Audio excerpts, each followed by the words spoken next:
Hyderabad Alwal Medchal collectorate ముందు ధర్నా.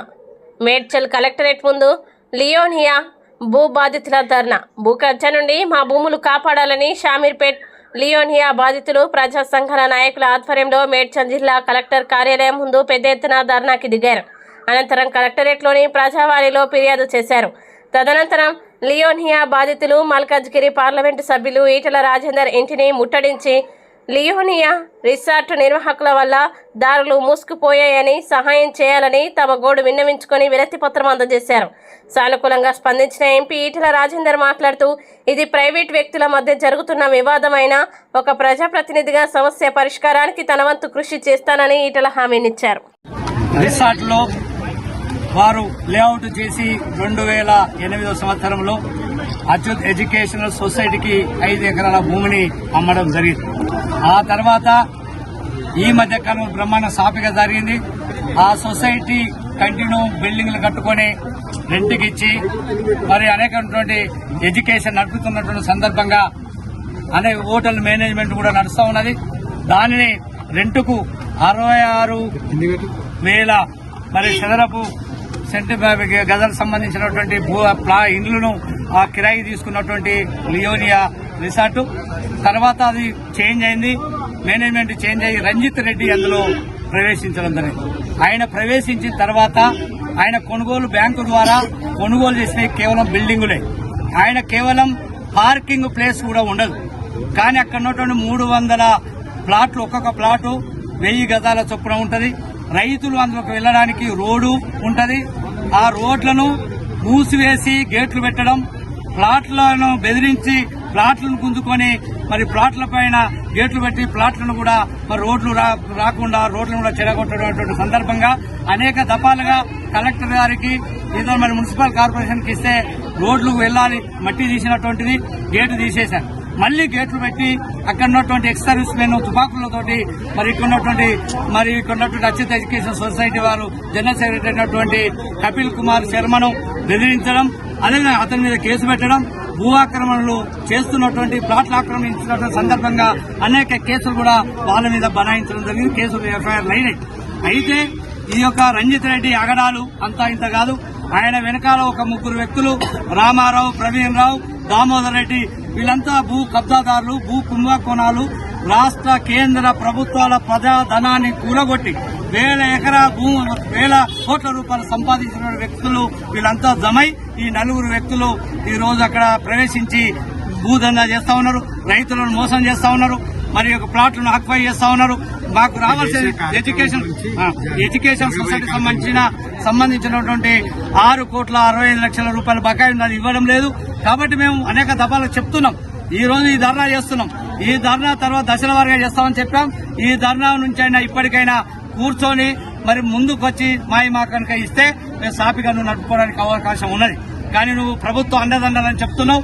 రేవంత్ రెడ్డి గారు చాలా గొప్ప మరి సీఎం అని చెప్పి ప్రజా ఆదరణ పొందినటువంటి నాయకుడు, ప్రజలతో మమేకమైనటువంటి నాయకుడు. కాబట్టి మేము ఇలాంటి అరాచకవాదులను నువ్వు ఎక్కడికక్కడ ఎండగట్టకపోతే నీకు చెడ్డ పేరు వస్తుంది. దయచేసి మరి భూ బాధితుల పక్షాన నీకు విజ్ఞప్తి చేస్తున్నాం. రంజిత్ రెడ్డి అగడాలను కట్టడి చేయాలని చెప్పి వారికి విజ్ఞప్తి చేస్తాం. ఎక్కువ సమయం లేదు కాబట్టి 2 విషయాలు చెప్తా ఉన్నాను. అచ్యుత ఎడ్యుకేషన్ కు ఆయనకు వచ్చే లీజు డబ్బులు మరియు అక్కడ ఉన్న ప్లాట్ల ఉన్న వ్యక్తులను ఇబ్బంది పెట్టకుండా గేట్లను వెంబడే తొలగించాలి. మరియు అక్కడ ఉన్న మొరాంలో కుప్పలు కూడా తొలగించి వెంబడే రిమూవ్ చేసేసి వాళ్ళకి న్యాయం జరపాలి. మరి నీకున్న 8 బిల్డింగ్స్ ఏవైతే యాక్షన్ లో అమ్మిరో ఆ బిల్డింగ్ల వరకే ఉండాలి. నువ్వు ఈ యొక్క లైసెన్స్ తుపాకుల ద్వారా తీసుకొచ్చి మరి బాధితులను అక్కడ భయభ్రాంతులకు గురి చేయడం తప్పండి రంజిత్ రెడ్డి గారు. మరి జలవిహార్ రామరాజు గారు గిట మీరంతా కలిసి మీరు ఇక్కడికి వచ్చి ఈ రౌడీ ప్రోత్సాహాలను తగ్గించుకోవాలి. ఇదేమి మీరు సిటీలా లేకపోతే వికారాబాద్ సైడ్ చేస్తే మాత్రం ఇక్కడ ఊరుకునేది ఉండదు.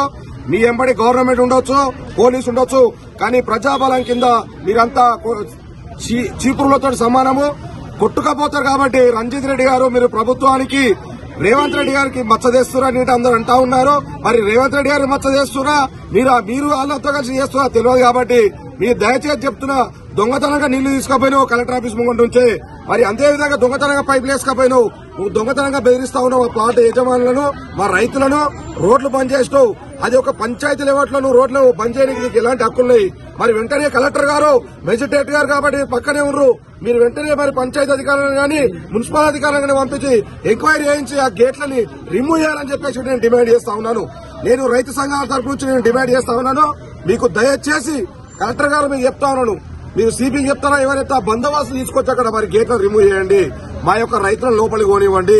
మాకు అందులో గవర్నమెంట్ పొలాలున్నాయి, మా సొంత పొలాలు, మా రైతుల పొలాలున్నాయి, ప్లాట్లున్నాయి. కావున రోడ్లను యథావిధిగా వదిలేయలేమని కోరుతా ఉన్నాను. మీ అందరికీ చెప్తాను. మీడియా సహకరించేందుకు చాలా ధన్యవాదాలు. నేను ఉండేది ఇక్కడే శామర్పేటలో. ఏదైనా సరే ఇంతకుముందు మన వాళ్ళు చెప్పడం జరిగింది.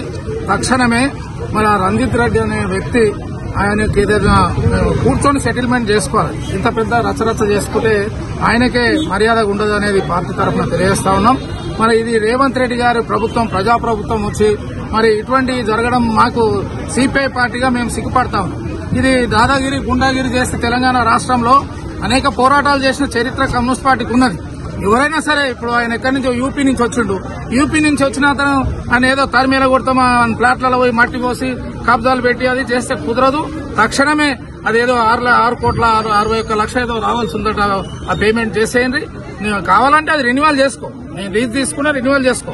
మేము ఆ పెద్ద మనుషులేగా మీకు సూచన చేస్తా ఉన్నాం. డబ్బు ఒక ఎత్తు, డబ్బు పనికిరాదు, ప్రజా బలం ముందు డబ్బు పనికిరాదు. కాబట్టి దయచేసి తెలంగాణ రాష్ట్రానికి మచ్చదేవద్దు. ప్రధానంగా షామీర్పేట్ మండల కేంద్రంలో ఉన్నటువంటి కలెక్టర్ ఆఫీస్ లో మరి ఇక్కడ ఈ ధర్నా చేయడం అంటే నిజంగా అది ఆయన దగ్గరికి వెళ్ళాలి. నిజంగా రేవంత్ రెడ్డి గారు ఉంటే ఉండొచ్చు, ఆయన చేయమని చెప్పాడు కదా అధికారులు, ముఖ్యమంత్రి చెప్పాడు.